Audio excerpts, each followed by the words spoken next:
Just to let you know, my Sasuke is for sale. His eBay link is in the description of this video. Hello everybody, so welcome to the video. You are looking at Little Miss Astra at the minute. I know it's a bit shady and stuff. I can't really fix the shade problem, but I'm going to tilt the camera down a tiny bit more. But anyway, here are 10 things I have learned since becoming a beginner Reborn artist. So number one is things aren't as easy as they look.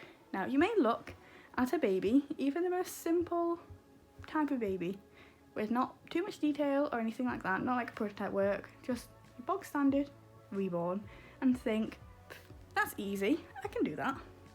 And then you start doing it and then you realise that it's actually quite a complex thing. So don't overlook how easy something is before you've actually done it, because like it is, it's a lot harder than you thought it was. Number two is patience is a virtue when it comes to rebuilding. I just knocked the tripod, but that's okay. If you rush through an entire doll, likelihood is it's not going to turn out great, because you need to be patient with the layers. You can't do a doll in 6 hours and expect it to turn out completely perfect, because they're an art form, okay? They can't be made overnight, they need to be made over multiple days. Like if you look at the first baby I painted, who I will admit now that I did rush, he did not turn out very good. But if you look at her, who I spent about 10 days on, she turned out a lot better, which you can't really tell because it is very shadowy. But if you look at my Instagram and see pictures of her, you'll know that she did turn out a lot better. Number three is practice makes perfect. This kind of links in with what I was just saying there. Again, you can't, just like you can't make the perfect baby within 6 hours, you can't make the perfect baby without ever having practiced before, because you need to learn those skills to be able to become good at them and be able to do them well. Number four is people can be mean, and sometimes if you let those comments get to heart, it can do more harm than good. It is good to take on some constructive criticism so you can make yourself better, but if people are just being downright mean about your art, you should just block them out of your life and just move on, because there's no point dwelling over those comments, because sometimes people are just small-minded. Anyway, number five links in with number four. Number four. Sometimes it is very easy to be too hard on yourself. Like, you can make one tiny mistake. This is in my personal experience. I will make one tiny mistake on a doll and I will dwell over it for months, to the point where I want to repaint the doll. And sometimes those mistakes aren't actually there.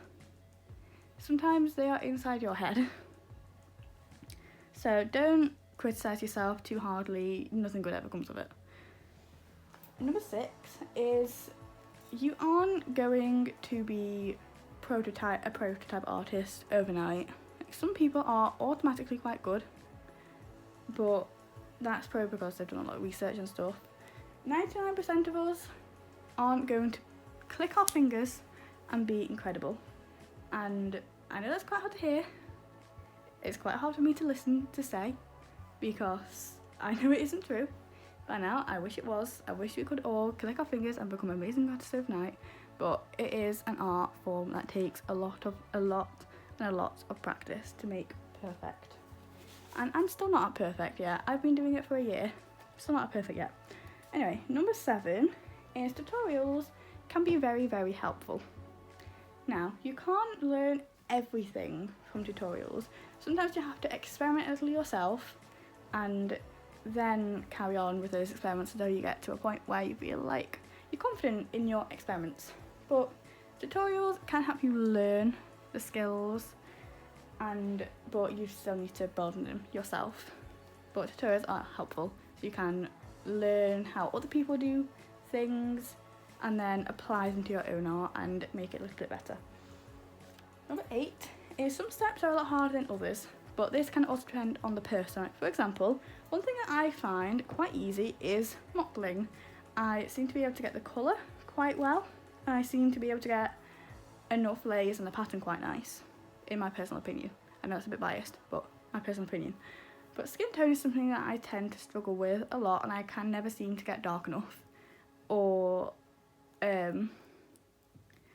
I accidentally make it too red, something like that. So some steps are harder than others, but that is also dependent on you and what you find easiest and hardest. Moving on, number 9 is supplies can get expensive. So if you're like me and you do not have a money to in your back garden, which I'm sure most of us don't, you will eventually not be able to afford to paint anymore and have to sell a few things. That's why at the start of this video I mentioned I was selling my Saskia, who is on eBay, and his eBay link is in my description. So you do sometimes have to sell things to be able to afford to carry on painting if you really want to. Anyway, at number 10 is it's important to relax while you're painting. If you stress out about every step and you worry about how the doll is going to turn out, they're not going to turn out perfect or even remotely close to perfect because you have worried so much. You have worked yourself up so much to the point where you can't even do the steps properly. So if you're finding yourself stressing, just leave it, walk away, take a few hours or a day or 2 days, 3 days, however long you need, and come back to it when you feel ready, relaxed and calm enough to paint the doll and finish them off. Anyway, that's it for this video. They were my 10 things. I hope I described them well enough, which I probably didn't, but I will see you in the next video. So, bye guys!